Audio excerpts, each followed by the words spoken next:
کیا آپ کو فرض نمازوں میں پابندی کرنا مشکل لگتا ہے؟ کیا آپ نماز پڑھتے ہوئے دنیا میں کھو جاتے ہیں؟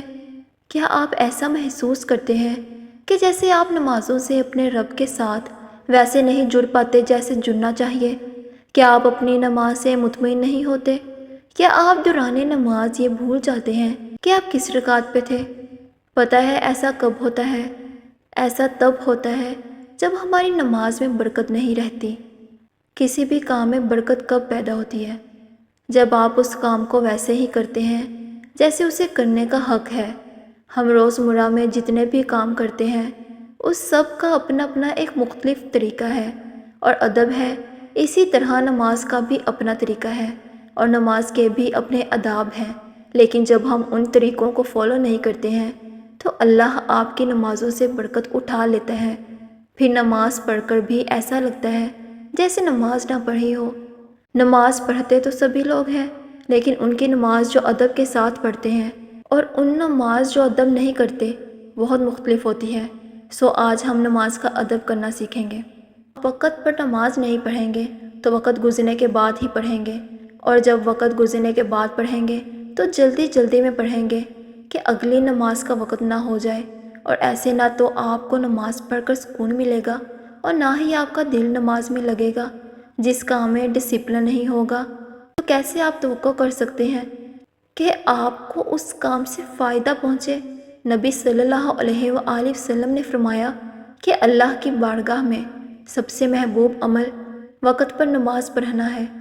ہم سب جانتے ہیں کہ اللہ فوراً ساری دنیا سے پہلے ہماری دعا سنے اور ہماری دعائیں قبول کر لے، لیکن کیا ہم نے کبھی دنیا سے پہلے اللہ کی سنی ہے؟ کیا ہم نے کبھی دنیا سے پہلے اللہ کو رکھا ہے؟ آپ جو کام خود نہیں کرتے وہ کام جب اللہ نہ کرے تو آپ کو غصہ کیوں آتا ہے؟ اللہ نے تو ہمیں سارے طور طریقے بتا رکھے ہیں، اللہ نے ہمیں وقت بتا رکھا ہے۔ یہ تو ہم ہیں جو اس وقت پر اللہ تک پہنچ ہی نہیں پاتے۔ اللہ رکعتیں نہیں دیکھتا، اللہ طریقہ نہیں دیکھتا کہ میرے کس بندے نے کس طرح مجھ سے مانگا ہے اور کس طرح مجھے منایا ہے۔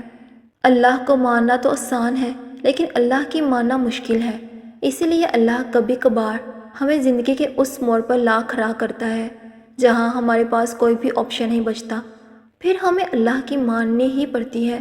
اور یہی ہمارے ایمان کا امتحان ہے کہ جس چیز کا ہم اللہ سے دعویٰ کرتے ہیں کیا واقعی ہم اس پر پورا اتر سکتے ہیں؟ اپنی رضا کے لیے تو سبھی یقین رکھتے ہیں اللہ پر، لیکن اللہ کی رضا کے لیے صبر صرف ایمان والے کرتے ہیں، پختہ ایمان والے۔ اور یاد رکھیں کہ جو اللہ کی بات نہیں ٹالتے اللہ بھی پھر ان کی بات نہیں ٹالتا۔